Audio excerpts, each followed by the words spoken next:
시 구사오지 엄까다.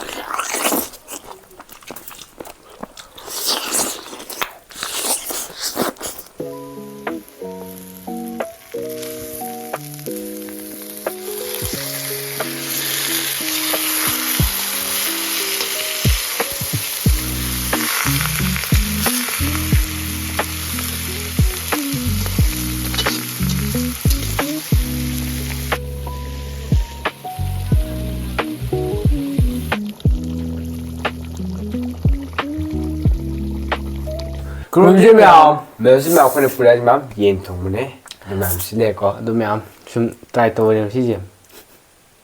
하거든요. 시작하는 거 시작 제 옌통 답에 맛이 옌비스 구성으로 시는 마사네. 누가 타이트네요. 누가 비스크 구성은 누가 그냥 그레비닝 맛이네거. 뽕사비니 해. 내가 나로마. 누가 사바 호전부터 이제 생긴답니다. 어쩌면 거기서 비디오 그 다가 그 사람들이 하는데 그가 좀 막이 이쉐이 그런 이쉐이 저 봐야 거기 상대버지 티네 상대 또 마요 또 해야 되고 또 해야 되고 그냥 넘어가지고 아니 거기 그냥 통모가 다 아주 어디가 다 통하고 와이더라 하고도 많이 그가 야고도 아이 쉐이데 다다 그가 야고도 그 아와면 내거든요.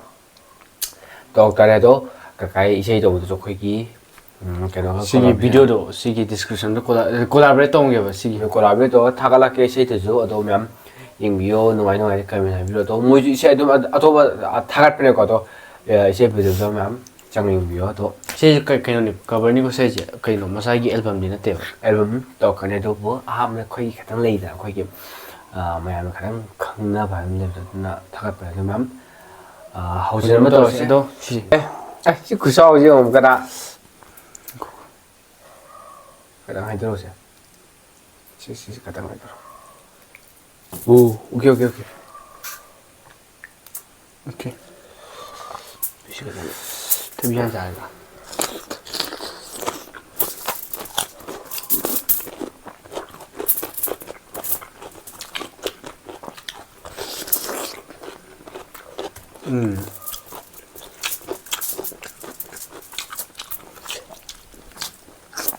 Bisa không bài cơ.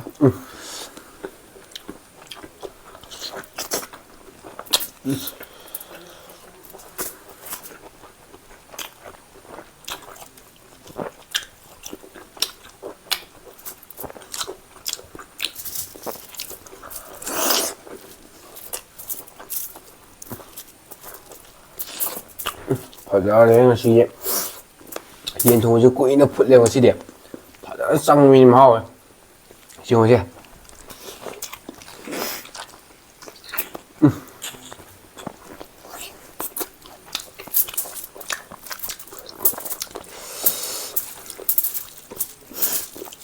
ra thì không sợ đấy ra người không sợ chỉ phải chịu đấy.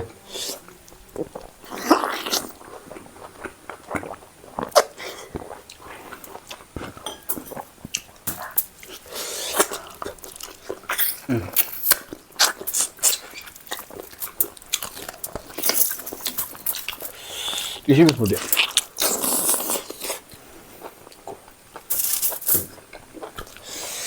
thì cô chưa cái nó sẽ lướt tàu điện của tôi ảo đấy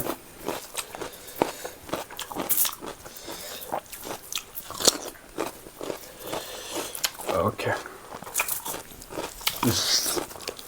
ngoài gì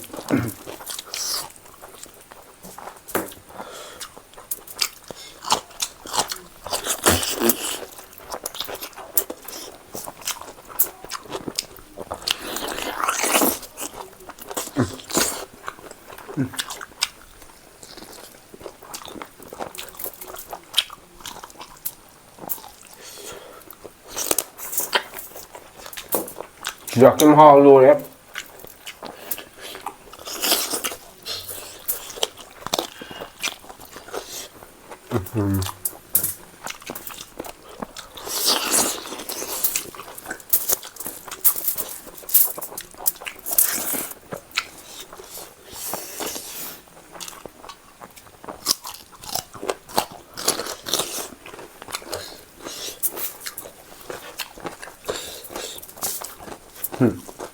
Ya mình trông nó, ăn đi mẹ. À, đấy.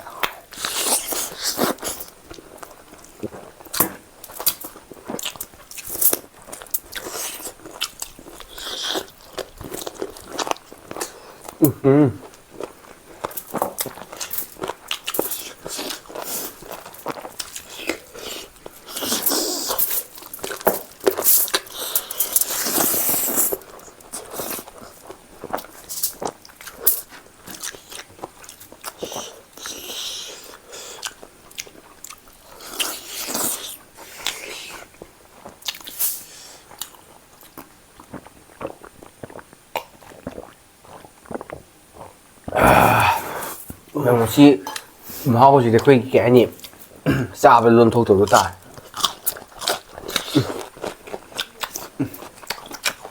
Rồi mau đi, hay là chào.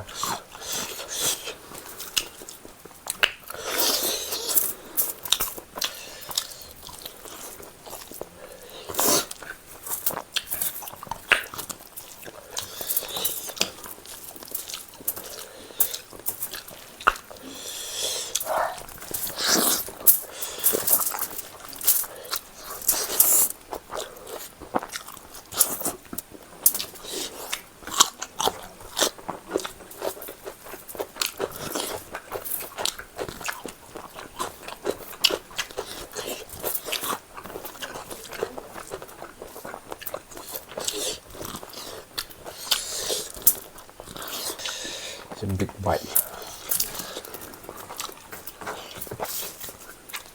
Man.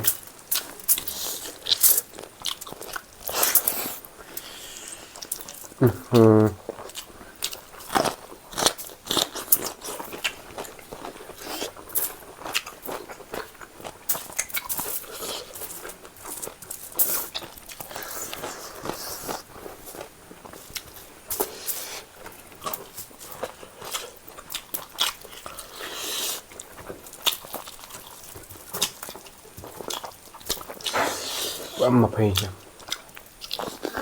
Phải muốn sống gì nữa. Mì thôi ạ.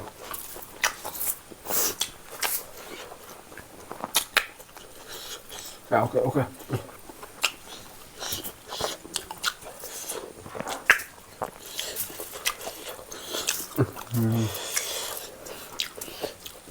Cái con nhầm sỏi.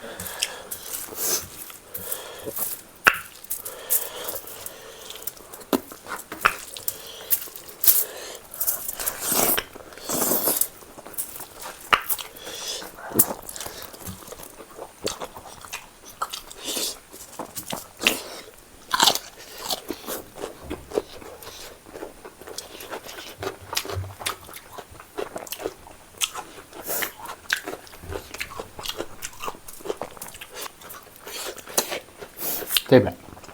Đây.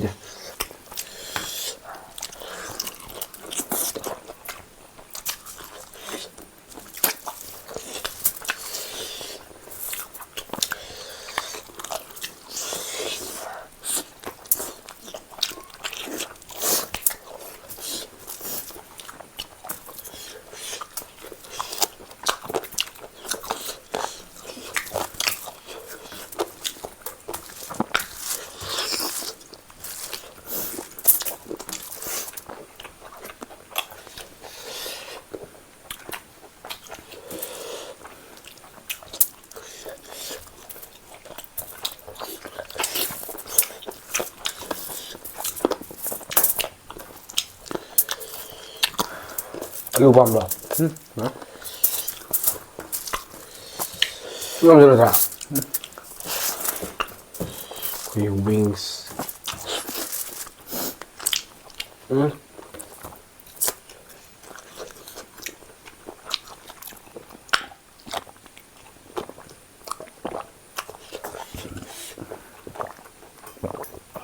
Chị nhìn mà họ lùi đấy.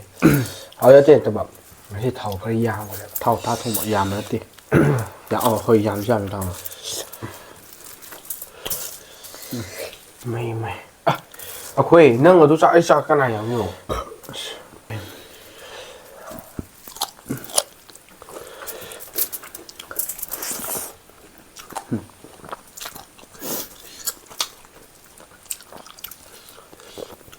Mà tiền đây rồi. Khuê quay lại tới đi alu cho đúng hao mà làm gì. Khuê nhìn rồi chứ. Tôi học tôi thằng alu thì nhờ phải là quả đó.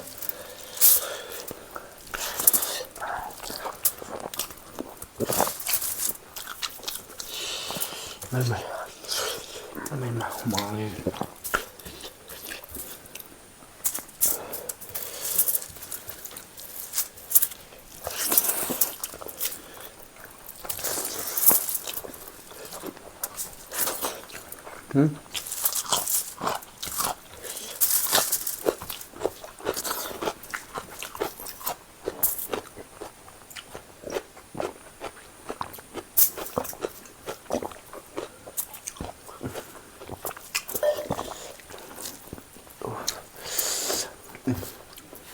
Sumu làm sao này? Ê thần đó. Làm từ đấy.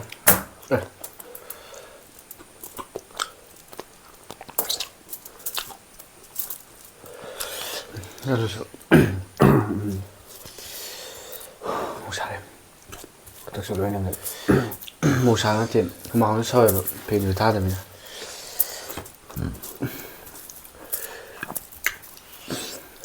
Hujik. Berşala. Yeni usido. Azara yamani do. Şimdi tabii sincerle. Ada mem khoi sa hai jiram lo. Khoi ka gi ke no do.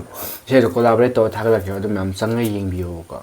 So, thank you for watching. Aku yang si video si mu itu waktu kuning ni. Kalau tak cari, ada ada juga ya kita tu. Mam, nasi kita sincerle. Ada mem khoi video se ahan ba ying bi o ni si bidana. Like share subscribe to beramo. Ada bel ko dina mi ro. Situ mam. Se so khala ji ji ni. Do. Bila video nasi si Bye bye.